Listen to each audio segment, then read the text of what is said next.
أعوذ بالله من الشيطان الرجيم بسم الله الرحمن الرحيم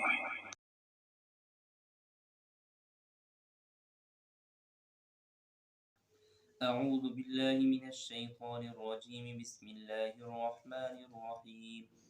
إن الله لا يستحي أن يضرب مثلا ما اللہ رب العزت حیا نہیں فرماتے کوئی مثال بیان کرنے سے بعوضۃ فما فوقها مچھر کی ہو یا اس سے کوئی حقیر چیز ہو فأما الذين آمنوا سو ایمان والے فيعلمون أنه الحق من ربهم وہ یقین رکھتے ہیں کہ یہ اللہ رب العزت کی طرف سے بالکل برحق ہے وَأَمَّا الَّذِينَ كَفَرُوا اور کافر لوگ بہرحال فَيَقُولُونَ پس وہ کہتے ہیں ماذا اراد اللہ بہذا مثلا اللہ رب العزت نے اس مثال بیان کرنے سے کیا ارادہ کیا ہے یضل به کثیرا اللہ رب العزت اس کے ذریعے بہت سوں کو گمراہ کر دیتے ہیں ویہدی به کثیرا اور بہت سوں کو ہدایت دیتے ہیں وما یضل به الا الفاسقین اور ان کے ذریعے مگر فاسقوں کو گمراہ کرتے ہیں اور نہیں گمراہ کرتے اس کے ذریعے مگر فاسقوں کو گزشتہ آیات میں اللہ رب العزت نے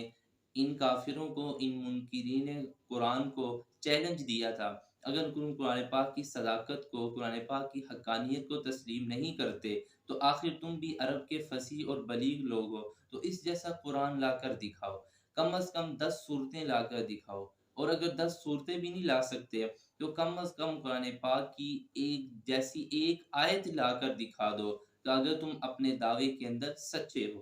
جب انہیں اس بات کا علم ہوا کہ یہ قرآن پاک کے ساتھ مقابلہ کرنے سے عاجز ہیں کیونکہ یہ خدائی کلام ہے خالق اور مالک کا کلام ہے اس کے سامنے ان کا مقابلہ کرنے کی سکت اور طاقت نہیں ہے تو ان لوگوں نے بجائے قرآن پاک کی صداقت کو قرآن پاک کو معجزہ سمجھنے کے قرآن پاک میں شکوک و شبہات اور قرآن پاک پر اعتراض کا سلسلہ شروع کر دیا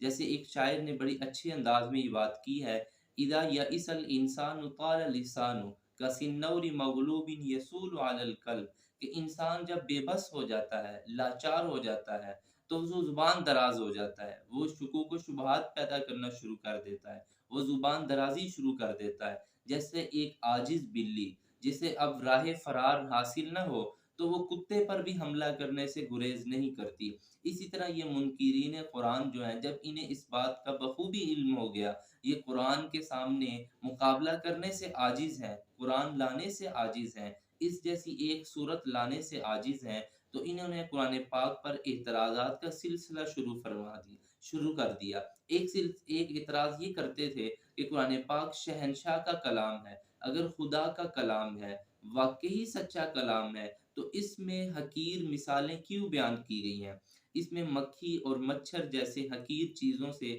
اللہ رب العزت نے مثالیں کیوں بیان کی ہیں اللہ تعالیٰ ایک مقام پر فرماتے ہیں کہ ان الذین تدعون من دون اللہ لن یخلقوا ذبابا یہاں اللہ رب العزت نے مکھی کا تذکرہ کیا اور ایک مقام پر اللہ رب العزت نے مچھر کا تذکرہ کیا ایک مقام پر مکڑی کا تذکرہ کیا تو یہ کہا کرتے تھے اگر کلام جو ہے یہ خدائی کلام ہے تو پھر اس قرآن پاک میں یہ حقیر مثالیں نہیں ہونی چاہیے اللہ رب العزت نے انہی کا اس سوال کا جواب دیتے ہوئے فرمایا کہ اللہ رب العزت جو چاہیں کر سکتے ہیں وہ حیا نہیں فرماتے کسی مثال بیان کرنے سے اللہ تعالیٰ حق بیان کرنے سے نہیں شرماتے اللہ رب العزت حق بیان کریں گے چاہے وہ مچھر کی مثال ہو چاہے وہ مکھی کی مثال ہو دیکھیے ایک بات سمجھیے مثال بیان کرنے سے مقصد جو جس کی مثال بیان کی جا رہی ہے جو ممثل لہو ہے جس کی مثال بیان کی جا رہی ہے اس کی حقارت مقصود ہوتی ہے نہ کہ جو آدمی مثال بیان کر رہا ہو کوئی وضاحت کر رہا ہو وہ حقیر نہیں ہوتا بلکہ جس کی مثال بیان کی جائے جس شے کے لیے مثال بیان کی جائے وہ حقیر ہوا کرتی ہے تو اللہ رب العزت نے ایک مقام پر کافروں کے عقیدے کو ان کے شرک کو مکڑی کے جالے سے تعبیر کیا کہ جس طرح مکڑی کے جالے کو ذرا سی ہوا لگ جائے تو وہ ختم ہو جاتا ہے اسی طرح ان کے جو شرکیہ عقیدے ہیں